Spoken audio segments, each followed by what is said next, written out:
Sir आप MLA Mundra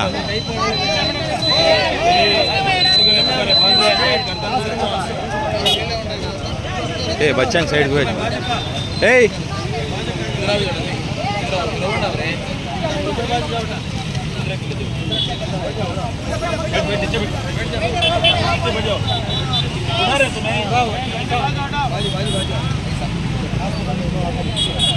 లేదా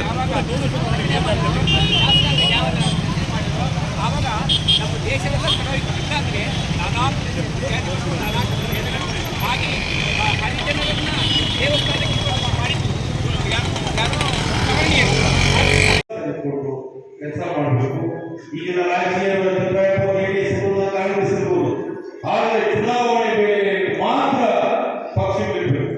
ಆಮೇಲೆ ಮಾಮೂಲಿ ಜನಪರವಾದ ಕಾಳಜಿ ಕೊಟ್ಟು ಕೆಲಸಗಳು ಮಾಡುವ, ಅಭಿವೃದ್ಧಿ ಮಾಡುವ ನಿಟ್ಟಿನಲ್ಲಿ ನಾವೆಲ್ಲ ಕೆಲಸ ಮಾಡಬೇಕಾಗಿ ತಮ್ಮಲ್ಲಿ ಕಳಕಳಿ ಬೇಡಿಕೊಂಡು ಇವತ್ತು ನಮ್ಮ ಜಿಲ್ಲಾ ಉಸ್ತುವಾರಿ ಸಚಿವರು ನನ್ನ ರಾಜಕೀಯ ಗುರುಗಳಾದಂತಹ ಪರಮೇಶ್ವರ ಸಾಹೇಬರು ಇತಿಹಾಸ ನಿರ್ಮಾಣ ತುಮಕೂರು ಇವತ್ತು 1,000 ಕೆಜಿ ಕಂಚಿನ ಪ್ರತಿಮೆಯನ್ನ ಅನಾವರಣಗೊಳಿಸಲಿಕ್ಕೆ ಸಿದ್ಧತೆಯನ್ನು ಮಾಡಿದ್ದಾರೆ.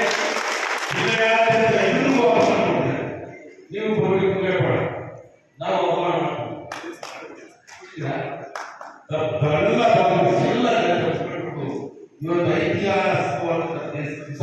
ಯಾಕಂದ್ರೆ ತುಮಕೂರಿನಲ್ಲಿ ಮುನ್ಸಿಪಲ್ ಅಂತ ಎಷ್ಟು ಅದ್ಭುತವಾದಂತಹ ಪ್ರತಿಮೆಯನ್ನ ಅನಾವರಣ 4 ಗಂಟೆಗೆ ವೇದಿಕೆ ಕಾರ್ಯಕ್ರಮವನ್ನು ಉದ್ಘಾಟನೆ ಮಾಡಿದ್ದಾರೆ. ಮಾನ್ಯ ಕರ್ನಾಟಕ ಸರ್ಕಾರದ ಸಮಾಜ ಕಲ್ಯಾಣ ಸಚಿವರಾದಂತಹ ಮಾದೇವಪ್ಪನವರು, KR ರಾಜೇಂದ್ರ, ಬೈರತಿ ಸುರೇಶ್ ಅವರು, ನಮ್ಮ ಡಾಕ್ಟರ್ ಜಿ ಪರಮೇಶ್ವರ್ ಅವರ ಅಧ್ಯಕ್ಷತೆಯಲ್ಲಿ ಉದ್ಘಾಟನೆ ನೆರವೇರಿದೆ.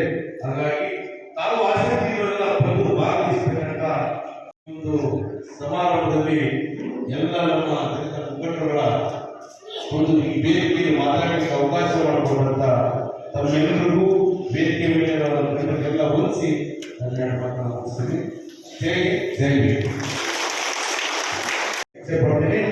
ನಮ್ಮ ಸರ್ಕಾರ ನೋಡಿ ಸಿದ್ದರಾಮಯ್ಯ ಅವರು ಪೂರ ಆಲೋಚನೆ ಇಟ್ಟುಕೊಂಡು ಮುಂದಿನ ದಿನಗಳಲ್ಲಿ ಹಸಿವಿನಿಂದ ಯಾರು ಬಳಲಬಾರದು ಅಂತ ಹೇಳಿ 10 ಕೆಜಿ ಅಕ್ಕಿಯನ್ನ ಪ್ರಣಾಳಿಕೆ ಹೇಳದೆ ನುಡಿದಂತ ನಡೆದಿರೋರು ನಮ್ಮ ಹಿಂದುಳಿದ ವರ್ಗಗಳು, SC ST ಜನಾಂಗಕ್ಕೆ ಪರವಾಗಿದ್ದರು ಮುಖ್ಯಮಂತ್ರಿ ಯಾರಾದ್ರೆ ಮಾನ್ಯ ಸಿದ್ದರಾಮಯ್ಯ ಸಾಹೇಬರು ನಮಗೆ ಅಷ್ಟು ರಕ್ಷಣೆ ನೀಡಿದ್ದಾರೆ.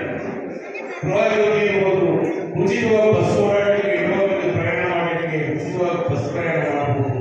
ಅದೆಲ್ಲ ಸರ್ಕಾರಗಳು ಹಂತ ಹಂತವಾಗಿ ಕಾರ್ಯಕ್ರಮ ಬದಲಾವಣೆ ಆದಾಗೆಲ್ಲ ಪರವಾಗಿ ವಿದ್ಯಾಭ್ಯಾಸದ ಪರವಾಗಿ ಎಲ್ಲರೂ ಚಿಂತನೆ ಮಾಡಿ ಒಳ್ಳೊಳ್ಳೆ ಸ್ಕೀಮ್ಗಳನ್ನ ಜಾರಿ ಮಾಡ್ತಿದ್ದೇವೆ. ಆ ಒಂದು ನಿಟ್ಟಿನಲ್ಲಿ ಹೆಚ್ಚಿನದಾಗಿ ನಾವು ಇಷ್ಟೇ ಮನವಿ ಮಾಡೋದು, ವಿದ್ಯೆ ಓದಿದ್ರೆ ಎಲ್ಲಿ ಬೇಕಾದ್ರೂ ಬದುಕಬಹುದು. ವಿದ್ಯೆ ಇಲ್ಲಾಂದ್ರೆ ಎಲ್ಲೂ ಬದುಕಕ್ಕಾಗಲ್ಲ. ಆದರೆ ಒಂದು ನುಡಿ ಮಾತಾಡ್ತೀನಿ, ಬಾಬಾ ಸಾಹೇಬ್ ಅಂಬೇಡ್ಕರ್ ಅವರು ರಚನೆ ಮಾಡಿದ ಈ ಸಂವಿಧಾನದ ಅಡಿಯಲ್ಲಿ ನಾವೆಲ್ಲ ಕೆಲಸ ಮಾಡಬೇಕು. ನಾವೆಲ್ಲ ಯಾವ ತಲೆ ಕೆಲಸಗಳಿಗೆ ಕೈ ಹಾಕಬಾರ್ದು, ಕಷ್ಟಪಟ್ಟು ದುಡಿಬೇಕು. ದುಡಿಯಕ್ಕಾಗಿಲ್ಲ ಅಂದ್ರೆ ಇಟ್ಟದ್ದು ಮಾಡುವ ಪರಿಸ್ಥಿತಿ ಇಟ್ಕೋಬಾರದು ಅಂತ ಹೇಳಿ, ಯಾಕಂದ್ರೆ ನಾವು ಅವರ ಆಶಯವನ್ನು ತಿಳ್ಕೊಂಡು